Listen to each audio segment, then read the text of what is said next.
5억짜리 김치통입니다. 이쪽에도 있습니다. 여기 페인트통 안에도 전부 돈입니다. 2011년 4월 전라북도 금제시의 한 평범한 마늘밭.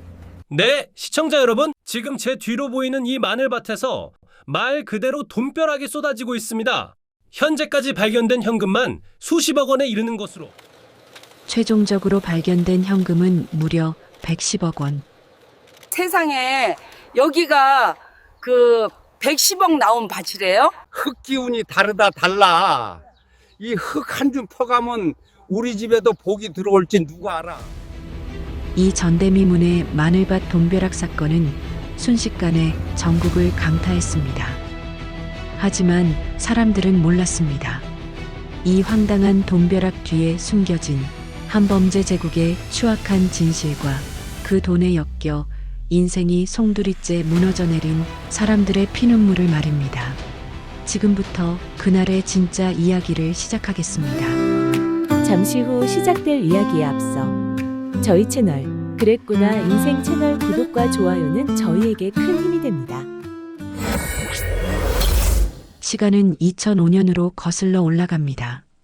서울의 한 허름한 골목, 퇴근길 직장인들의 허기를 달래주던 평범한 포장마차의 밤 풍경이었습니다. 이곳에 훗날 대한민국을 뒤흔들 거대 범죄 제국의 황제가 될 한 남자가 있었습니다. 그의 이름은 강태식. 당시 그의 직업은 포장마차 주인이었습니다. 사장님, 오돌뼈 하나 추가요. 여기 소주도 한 병 더 주세요. 예, 손님. 그만 가져다 드리겠습니다. 그는 손이 보이지 않을 정도로 빠르게 음식을 만들고 손님들을 상대했습니다. 그의 이마에는 땀방울이 송골송골 맺혔지만 그의 눈은 늘 차갑게 빛나고 있었습니다. 야, 우리 강 사장 손맛이 여전해? 근데 이렇게 열심히 팔아서 대체 언제 장가가고 언제 집 사나? 한 푼 두 푼 열심히 모아야죠, 손님. 손님은 웃으며 돌아섰지만 강태식의 얼굴에서는 미소가 사라졌습니다. 한 푼 두 푼. 10년을 이렇게 살아도 이 기름때 밴 골목을 벗어날 수 있을까? 정직하게 땀 흘려 돈을 버는 삶. 그에게는 너무나도 느리고 답답하게만 느껴졌습니다. 그러던 어느 늦은 밤 그의 포장마차에 찾아온 두 명의 남자가 그의 운명을 바꿔놓게 됩니다. 자정이 넘어 마지막 손님까지 떠나고 강태식이 가게를 정리하려 할 때 험상궂은 인상의 두 남자가 들어왔습니다. 사장, 아직까지 국수 두 그릇하고 소주 한 병 줘봐. 예, 손님. 잠시 기다리세요. 얼른 국수 드릴게요. 강태식은 묵묵히 국수를 삶았습니다. 남자들은 그를 신경 쓰지도 않은 채 자기들만의 대화를 이어갔습니다. 그리고 그 대화가 강태식의 귀에 운명처럼 꽂혔습니다. 야, 들었냐? 박 사장네 인터넷 게임장 어제 하루 매출만 5을 찍었대. 그냥 그림 맞추는 게임 아니었어? 그게 그냥 게임이냐? 돈 놓고 돈 먹는 도박이지. 사이버 머니를 현금으로 바꿔주는데 수수료 15% 떼고도 돈이 그냥 복사가 된대, 복사가. 세상에? 포장마차 이런 건 땀만 실컷 흘리고 남는 게 없는데 그야말로 앉아서 돈 버는 거네? 남자들의 대화를 듣던 강태식의 손에서 국수를 휘젓던 젓가락이 힘없이 떨어졌습니다. 앉아서 돈을 번다. 그 한마디가 그의 심장을 내리쳤습니다. 땀 냄새와 기름때에 절어있던 그의 눈이 섬뜩할 정도로 빛나기 시작했습니다. 그는 떨리는 목소리로 남자들에게 다가갔습니다. 저 손님들. 죄송한데 방금 말씀하신 거. 그 인터넷으로 돈 버는 거. 그거 어떻게 하는 겁니까? 땀 흘려번 돈의 가치를 믿었던 청년은 이제 없었습니다. 그의 눈앞에 땀 한 방울 없이 산더미 같은 돈을 벌 수 있는 위험하고도 달콤한 신세계의 문이 열리고 있었습니다. 강태식의 질문에 두 남자는 의미심장한 미소를 지으며 서로의 소주잔을 부딪혔습니다. 쨍하는 소리가 새로운 범죄의 시작을 알리는 신호탄처럼 울려 퍼졌습니다. 강태식이 검은 돈의 제국을 꿈꾸던 그 시간, 대한민국의 또 다른 한편에서는 흙먼지 속에서 정직한 땀방울로 하루를 여는 한 남자가 있었습니다. 평범한 가정집의 아침이었습니다. 새소리가 들리고 부엌에서는 맛있는 된장찌개 냄새가 풍겨왔습니다. 여보, 은지야, 어서 와서 아침 먹어라. 네, 엄마. 아빠, 안녕하세요. 그래, 우리 딸. 어서 와 앉아라. 그의 이름은 김준호. 경력 25년의 베테랑 굴착기 기사. 그에게 가족과 함께하는 아침 밥상보다 더 큰 행복은 없었습니다. 아빠, 오늘 현장 멀어요? 아니, 멀지 않아. 우리 딸 공부하느라 힘들지? 많이 먹어. 은지 학원비 고지서 나왔던데 이번 달도 빠듯하겠어요. 괜찮아. 내가 굴착기 일 한두 개 더 잡으면 되지. 우리 딸 대학은 보내야 할 거 아니야. 그에게 돈이란 유행이나 속임수로 얻는 것이 아니었습니다. 땀 흘린 만큼 정직하게 돌아오는 삶의 대가였습니다. 비록 늘 빠듯했지만 그는 자신의 방식으로 가족을 지키고 있다는 것에 자부심을 느꼈습니다. 아침 식사가 끝나고 김준호는 어김없이 자신의 낡은 트럭에 시동을 걸었습니다. 다녀올게. 굴착기를 실은 그의 트럭이 오늘의 일터를 향해 달리기 시작했습니다. 허허, 이놈의 굴착기랑 씨름한 지도 25년째구만. 이젠 뭐 눈빛만 봐도 서로 마음을 알지. 낡았지만 그의 인생에서 가장 믿음직한 친구인 굴착기. 성실하게 흘린 땀은 결코 자신을 배신하지 않는다는 것. 그것이 김준호가 평생을 믿어온 삶의 신조였습니다. 현장에 도착한 그는 곧바로 굴착기에 올라 능숙하게 작업을 시작했습니다. 거대한 굴착기 삽이 그의 손짓에 따라 마치 살아있는 생물처럼 움직였습니다. 그는 몰랐습니다. 바로 다음 주 그의 이 성실함과 믿음이 대한민국을 뒤흔들 거대한 범죄와 정면으로 마주하게 되리라는 것을. 몇 년 후 포장마차에 기름때 묻은 앞치마를 두르던 청년 강태식은 더 이상 없었습니다. 그는 이제 수십 명의 직원을 거느린 거대 불법 도박 사이트 임페리얼 게임의 회장이 되어 있었습니다. 중국 칭다오에 위치한 그들의 콜센터. 수십 명의 직원들이 쉴 새 없이 컴퓨터 앞에서 고객을 응대하고 있었습니다. 사무실은 활기가 넘쳤지만 그곳에서 오가는 것은 누군가의 희망이 아닌 절망이었습니다. 그의 성공 전략은 단순하고도 파격적이었습니다. 잘 차려입은 강태식이 동생 강태만과 핵심 간부들 앞에서 프레젠테이션을 하고 있었습니다.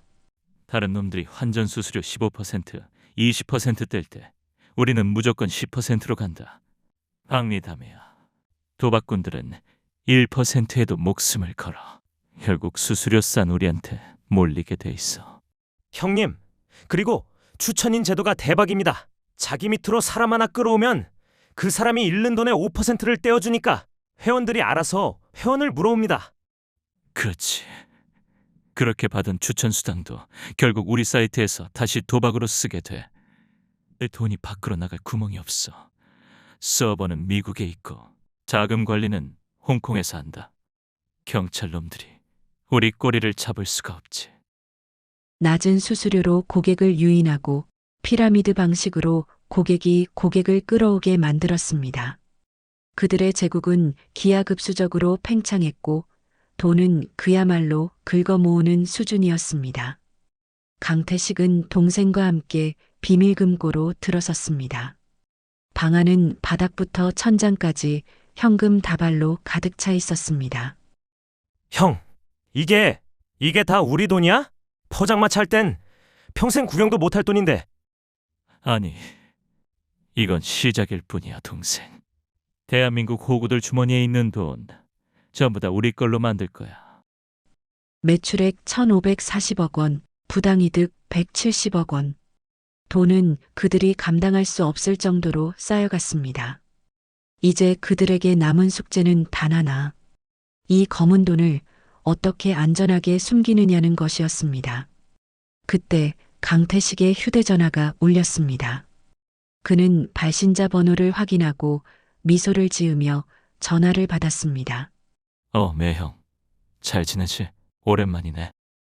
그리고 그 숙제를 해결해 줄 사람으로 그는 자신의 가장 만만하고 어수룩한 친척을 떠올렸습니다. 바로 금제시에 사는 그의 매형 이진상이었습니다. 여러분은 혹시 온라인 도박으로 돈을 딸 수 있다고 믿으십니까? 여기 당신의 그 믿음이 얼마나 순진한 것인지 보여주는 한 남자가 있습니다. 중국 칭다오에 위치한 임페리얼 게임의 비밀 관제실. 수십 개의 모니터 불빛만이 어둠을 밝히고 있었습니다. 회장이 된 강태식은 이제 직접 손님을 상대하지 않았습니다. 그는 거대한 게임판 전체를 내려다보며 모든 것을 조종하는 설계자가 되어 있었습니다. 잘 봐. 이게 우리 시스템의 핵심이야. 우리는 이걸 신의 눈이라고 부르지. 강태식이 마우스를 클릭하자 평범해 보이던 온라인 포커 게임 화면이 관리자 모드로 바뀌었습니다. 숨겨져 있던 모든 플레이어들의 카드가 환히 보였습니다. 세상에, 손님들 패가 전부 다 보입니다, 회장님. 그렇지. 저기 7번 방에 앉은 대박가자라는 아이디.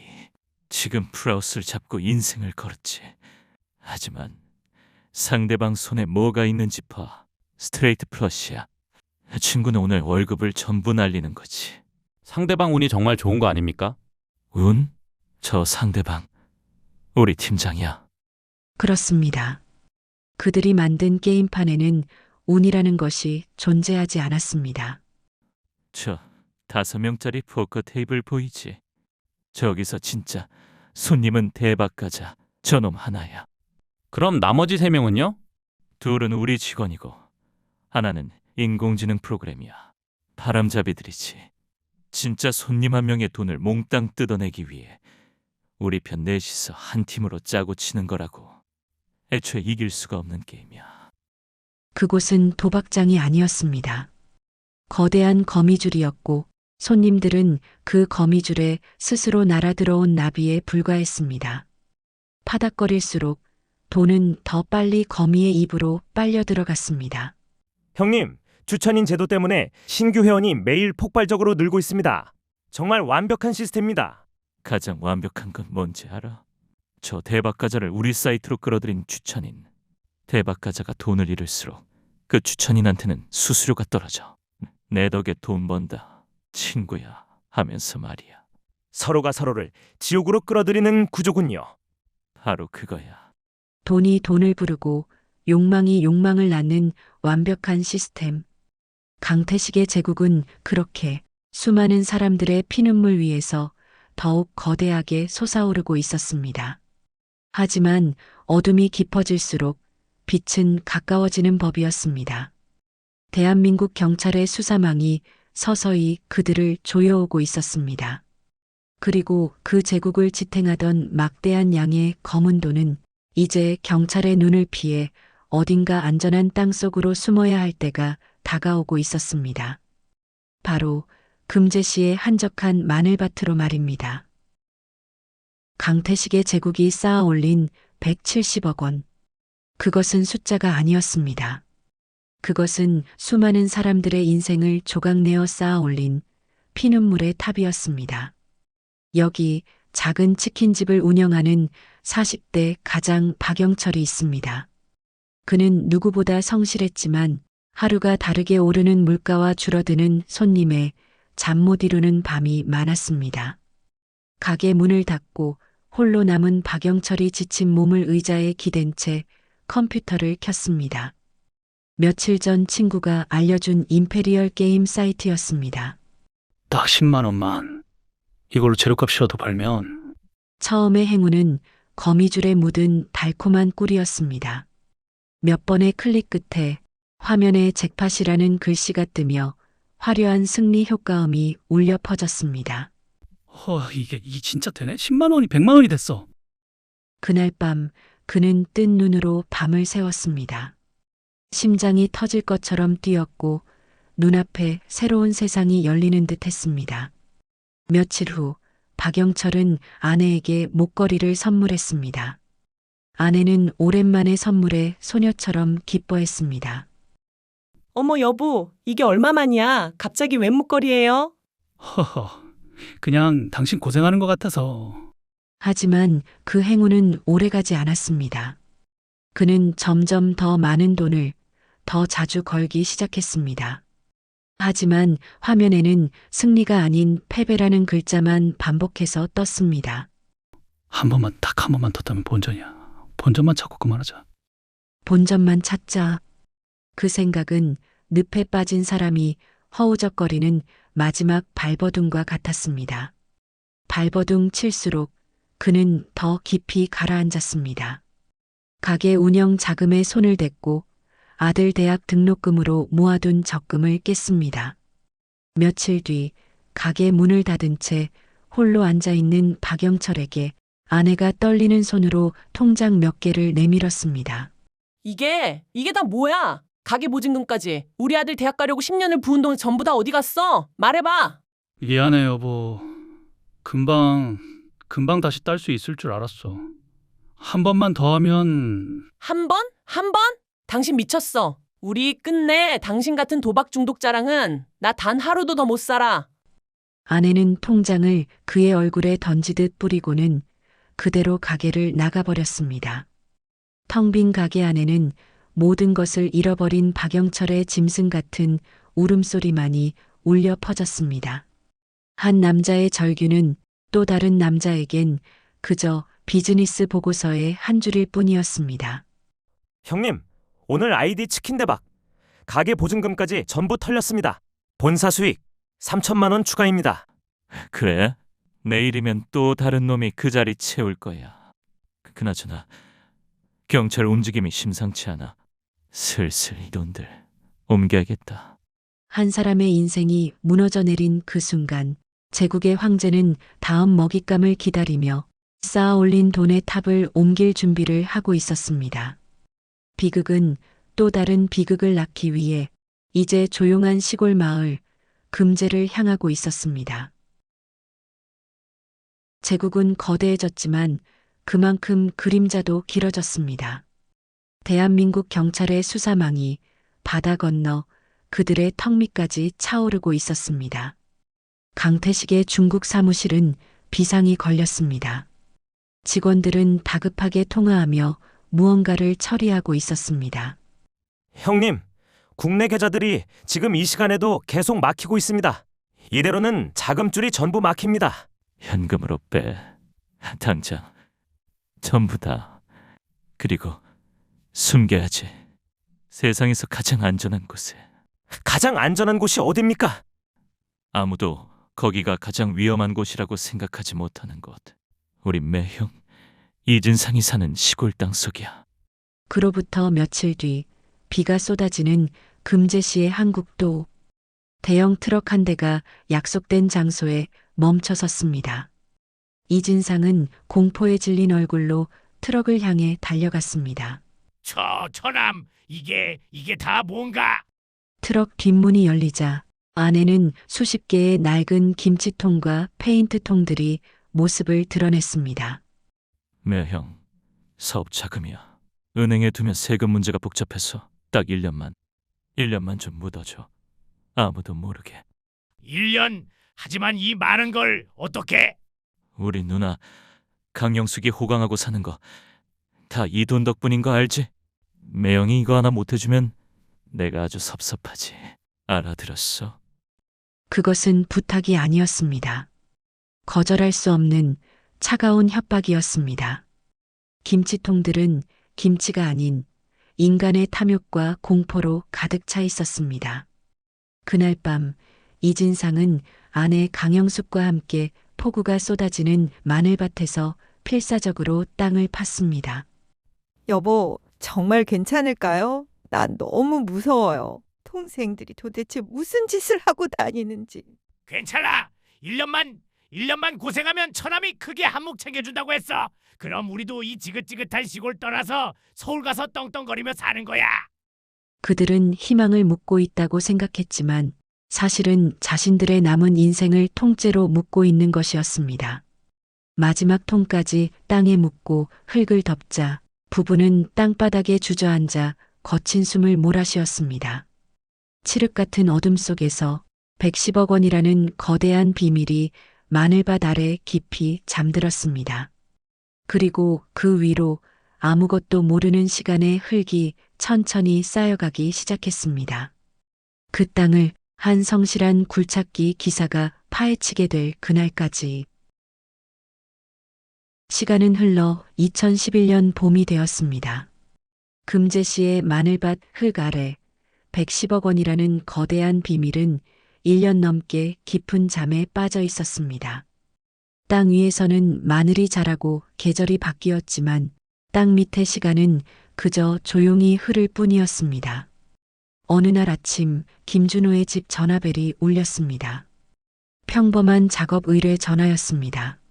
예, 굴착기입니다. 아, 사장님. 예, 금구요? 밭에 있는 나무 몇 개 뽑는 거요? 예, 가능합니다. 내일 오전에 바로 가겠습니다. 그것은 여느 때와 같은 평범한 작업 의뢰였습니다.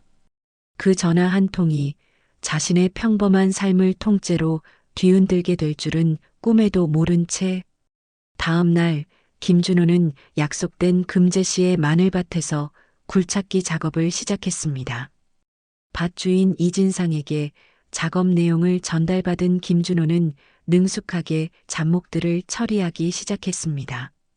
하지만 그의 앞을 가로막은 마지막 한 그루 거대한 소나무는 만만치 않은 상대였습니다. 어이구, 이놈 봐라. 뿌리가 얼마나 깊은 거야. 그래, 어디 한번 제대로 붙어보자고.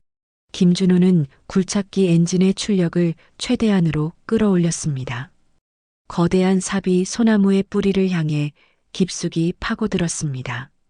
그 순간이었습니다.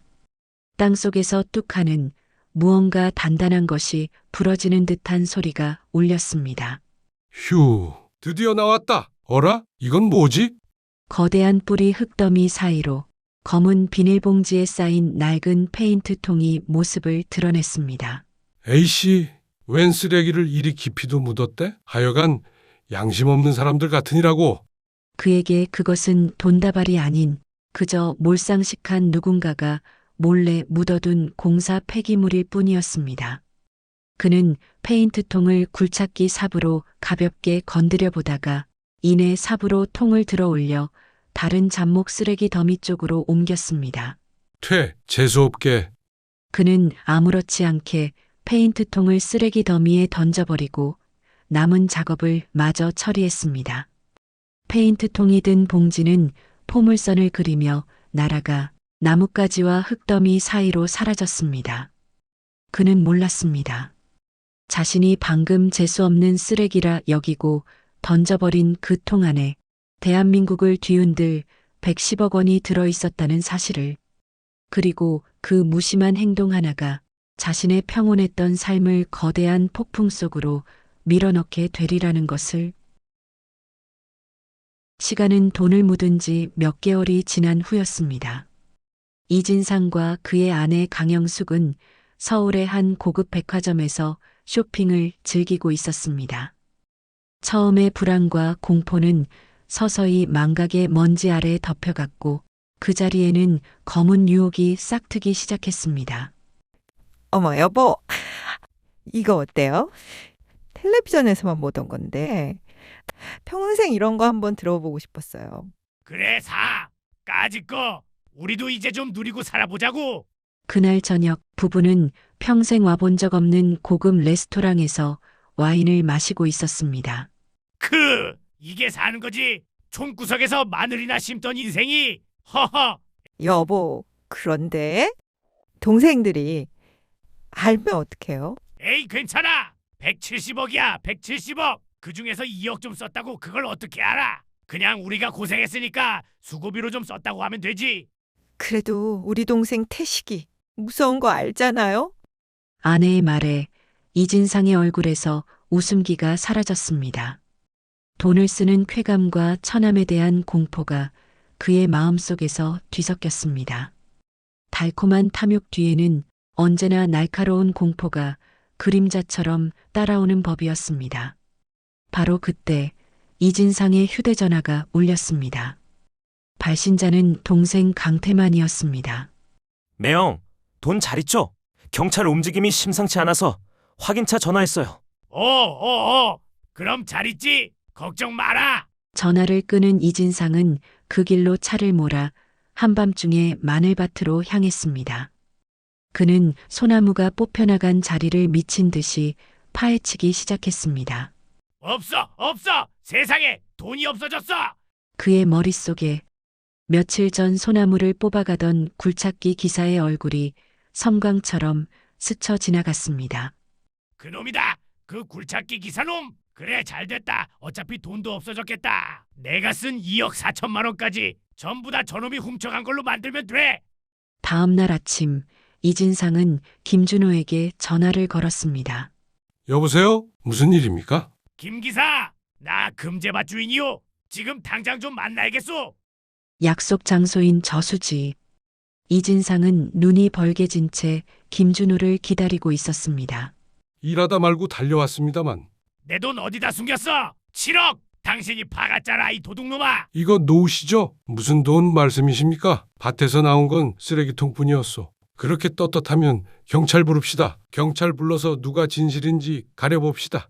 결국 사건은 금제경찰서로 넘어가게 됩니다. 사건을 맡게 된 독사 강영사는 먼저 이진상을 신문했습니다.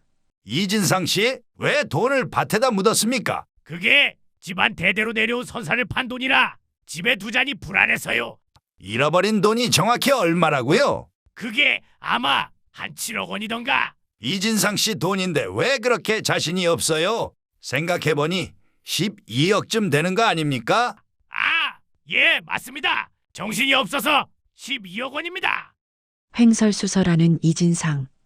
강영사의 심리전에 이진상은 속수무책으로 무너져 내렸습니다. 잠시 후 김준호가 신문실로 들어왔습니다. 김준호 씨, 4월 10일 금제 마늘밭에서 발견한 페인트통. 정말 안 열어봤습니까? 예, 안 열어봤습니다. 웬 미친놈이 밭에다 폐기물을 묻었나 하고 재수없다고 생각했지 그 안에 뭐가 들었는지는 관심도 없었습니다. 정말 궁금하지 않았습니까? 꽤 묵직했을 텐데요. 남의 쓰레기통 열어보는 취미 없습니다. 저는 제 할 일만 하고 돈 받는 사람입니다. 형사님, 지금 저를 도둑으로 의심하시는 겁니까? 저는 하늘을 우러러 한 점 부끄러움이 없습니다. 강영사는 자기 돈 액수도 모르는 사람과 억울함에 분노하면서도 눈 하나 깜빡하지 않는 사람을 보았습니다. 그의 20년 직감이 움직이기 시작했습니다. 조사를 마친 강영사는 사무실로 돌아와 팀의 부하 직원에게 전화를 걸었습니다. 김형사, 내일 아침 일찍 금제 그 마늘밭으로 출동 준비해. 현장을 직접 봐야겠어. 뭔가 우리가 모르는 게 더 있을 것 같다. 다음 날 아침 금제시의 마늘밭은 그 어느 때보다 차갑고 무겁게 가라앉아 있었습니다. 경찰 통제선이 밭을 둘렀고 그 안에는 베테랑 형사의 날카로운 눈빛과 진실의 심판대 위에 선 두 남자의 서로 다른 긴장감이 감돌고 있었습니다. 이른 아침에 마늘밭에는 찬 바람만이 불고 있었습니다. 경찰들이 분주하게 움직이는 가운데 강영사와 김준호 그리고 이진상이 밭 중앙에 서 있었습니다. 김준호 씨, 어제 말씀하신 쓰레기 더미가 어딥니까? 저기 제가 소나무 뽑고 난 잡목이랑 같이 쌓아둔 곳입니다. 이상해. 김형사, 여기 땅 파헤친 흔적이 또 있지? 예, 형사님. 소나무 뽑은 자리 말고도 몇 군데 더 땅을 고른 자국이 있습니다. 그리고 이진상 진술이 7억에서 12억, 24억까지 계속 바뀌었습니다. 자기 돈 액수도 모르는 놈이 파헤친 흔적은 여러 군데다. 김형사, 굴착기 당장 불러. 이 밭 지금부터 싹 다 뒤집어 엎는다. 잠시 후 현장에 도착한 굴착기가 굉음을 내며 거대한 삽을 땅속으로 박아 넣었습니다. 오전 9시 첫 번째 김치통이 발견되었습니다. 굴착기 삽 끝에 걸려 나온 낡은 통 안에는 흙 묻은 돈다발이 가득했습니다. 굴착기가 흙을 퍼올릴 때마다 땅속에서 낡은 김치통과 양은 찜통들이 둔탁한 소리를 내며 쉴 새 없이 쏟아져 나왔습니다. 형사님, 또 나왔습니다. 여기 김치통 안에도 전부 돈입니다. 이쪽에도 있습니다. 파도 끝이 없이 나오고 있어요. 정오가 되자 발견된 금액은 50억 원을 넘어섰습니다. 현장은 돈을 세는 경찰들과 취재하는 기자들로 아수라장이 되었습니다. 경찰들은 사람들을 통제하느라 진땀을 뺐습니다. 그리고 오후 3시 마침내 마지막 통이 발견되고 집계가 끝났습니다. 최종 확인된 금액 110억 7,800만 원. 그 아수라장 속에서 이진상은 떨리는 손으로 아내에게 전화를 걸었습니다. 여보, 끝났어. 다 끝났어. 통화를 마친 이진상은 다리에 힘이 풀린 듯 그 자리에 주저앉고 말았습니다. 갑자기 들리는 처남 태식의 환청 소리. 매형 이거 하나 못 해주면 내가 아주 섭섭하지. 돈 꼭 지키고 있어야 돼. 나 이제 죽었어. 우리 처남들 무서운데 어찌나. 강 형사는 차갑게 식은 눈으로 구석에 떨고 있는 이진상에게 다가갔습니다. 이진상 씨, 이제부터 시작입니다. 이 돈 진짜 주인이 누군지 한번 얘기해 봅시다. 110억이라는 거대한 실체 앞에서 이진상의 거짓말은 더 이상 설 자리가 없었습니다. 그날 밤 그는 아내 강영숙과 함께 모든 것을 자백했습니다. 강 형사 앞에서 이진상은 모든 것을 털어놓기 시작했습니다. 그의 목소리는 후회와 공포로 가득 차 있었습니다. 처남들 이름이 뭐라고요? 강태식, 강태만입니다. 저희는 돈만 잘 보관해달라는 부탁만 받은 겁니다. 이진상의 자백이 끝나자마자 강 형사는 즉시 수사팀을 소집했습니다. 그리고 그 순간 서울 강남의 한 비밀 오피스텔에 있던 강태만에게 다급한 전화 한 통이 걸려옵니다. 여보세요? 부사장님, 큰일 났습니다. 방금 매형 되시는 분이 경찰에 전부 자백한 것 같습니다. 뭐라고? 알았어. 지금 태식이 형 홍콩에 있는 거 맞지? 얼른 끊어. 강태만은 떨리는 손으로 형 강태식의 비밀 연락처로 전화를 걸었습니다. 신호음이 길게 이어졌습니다. 나다. 형, 큰일 났어. 매형이 다 벌었대. 경찰이 들이닥칠 거야. 우리 어떡해? 알았어. 형, 당장 피해야지. 나 지금 어디로 가면 돼? 넌 거기 있어. 나중에 변호사 보낼게. 형, 무슨 소리야? 같이 가야지. 형! 강태식은 동생의 절규를 뒤로 한 채 일방적으로 전화를 끊어버렸습니다. 잠시 후 홍콩의 한 고급 호텔. 강태식은 미리 준비해둔 위조 여권과 수십 개의 다이아몬드 그리고 60억 원의 현금이 든 가방을 챙겼습니다. 그는 이미 모든 준비를 끝낸 뒤였습니다. 동생도 제국도 모두 버린 채 미안하다 동생아. 하지만 이건 생존이야.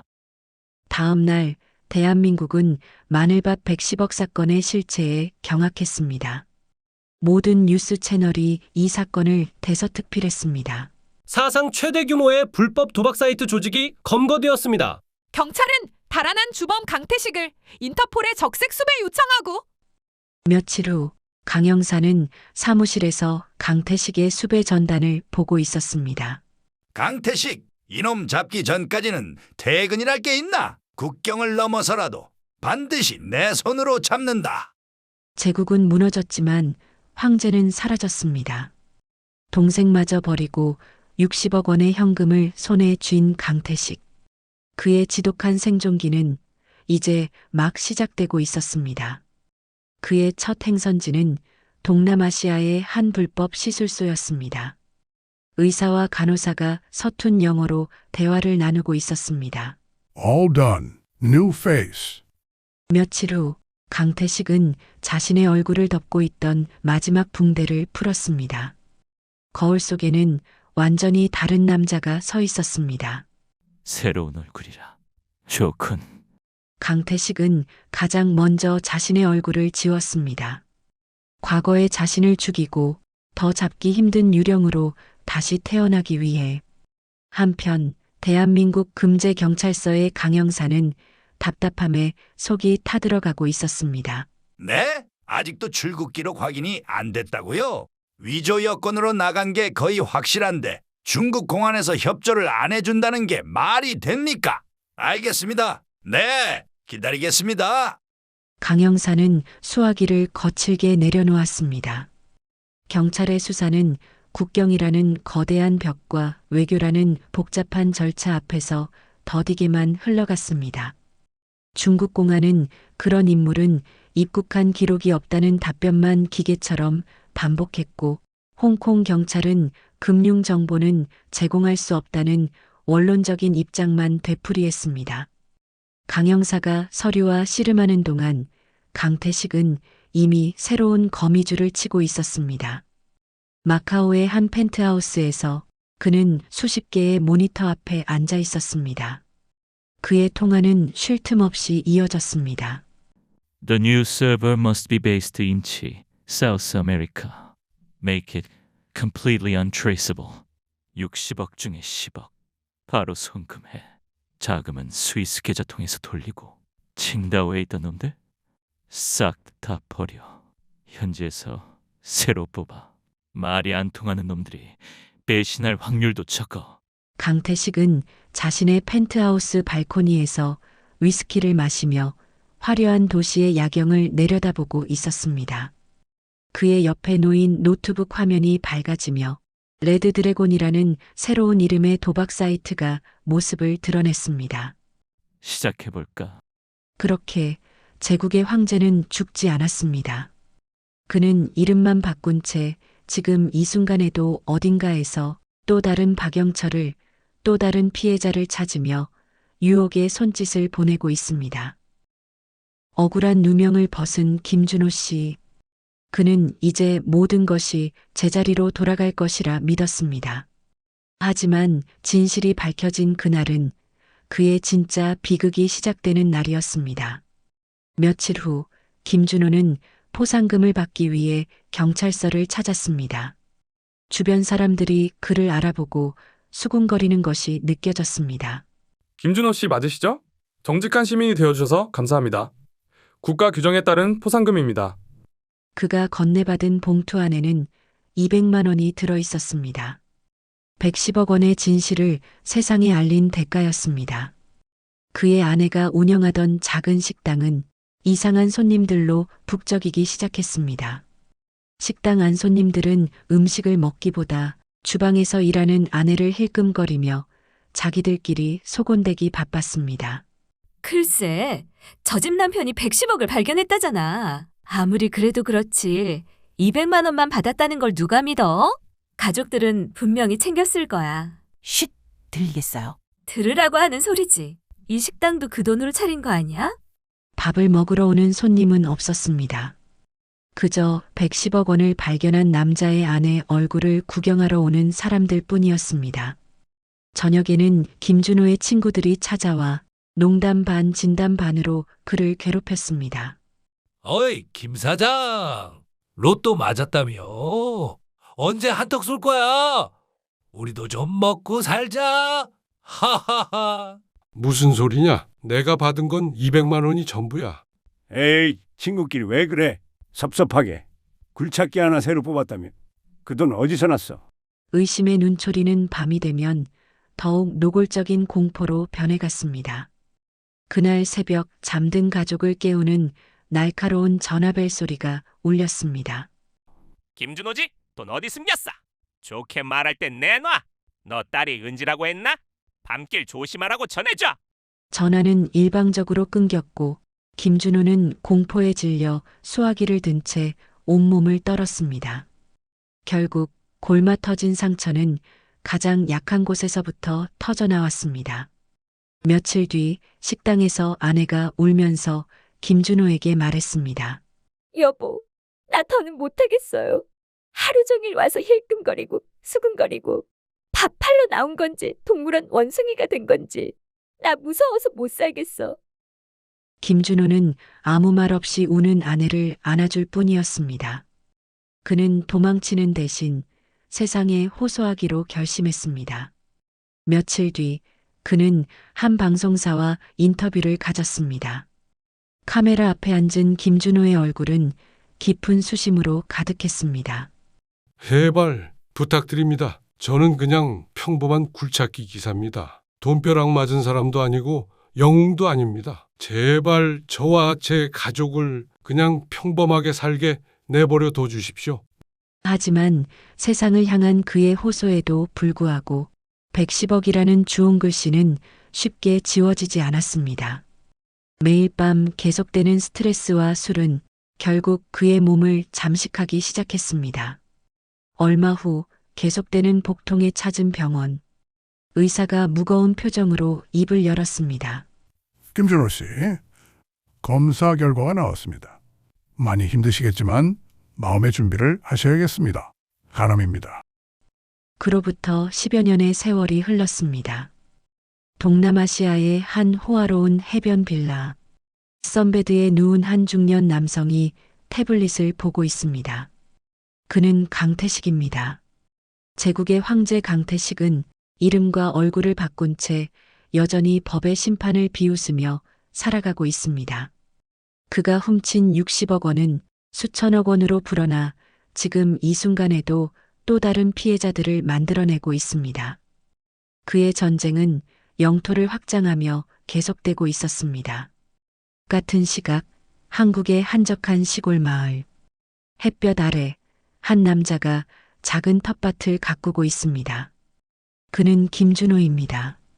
그는 기적적으로 암을 이겨냈지만 그의 삶은 예전으로 돌아갈 수 없었습니다. 요란했던 세상의 관심은 사라졌고 그는 다시 평범한 소시민으로 하지만 지울 수 없는 상처를 안고 살아가고 있었습니다. 그때 한 젊은 기자가 조심스럽게 그의 곁으로 다가왔습니다. 선생님, 오랜만에 찾아뵙습니다. 그때 선생님이 마늘밭 110억을 제보하고 많이 힘들었다 들었습니다. 혹시 당시 제보한 일을 후회하시나요?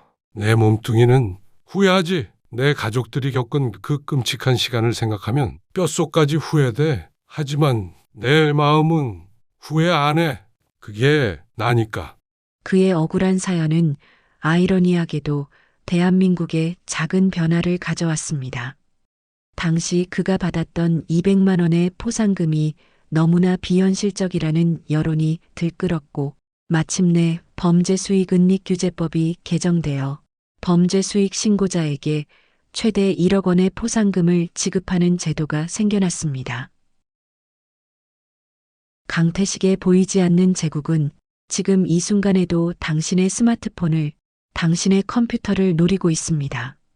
한 번쯤은 괜찮겠지라는 작은 유혹이 사람들의 인생을 어떻게 무너뜨리는지 우리는 보았습니다.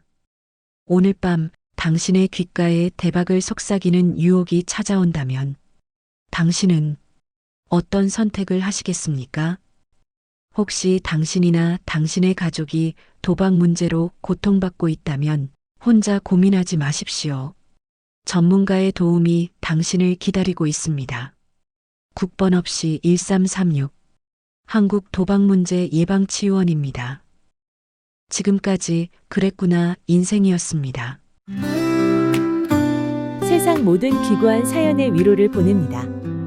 여러분의 구독과 좋아요가 그 시작입니다. 새벽빛이 스며들어 작은 바람이 춤추네 지친 마음도 쉬어가네 인생의 멜로디 울려 퍼지네 기억 속에 빛이 되네 다시 또 시작해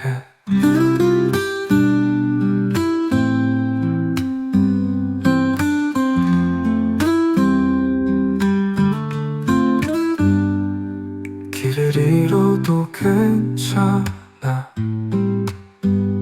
별이 다시 길을 비추네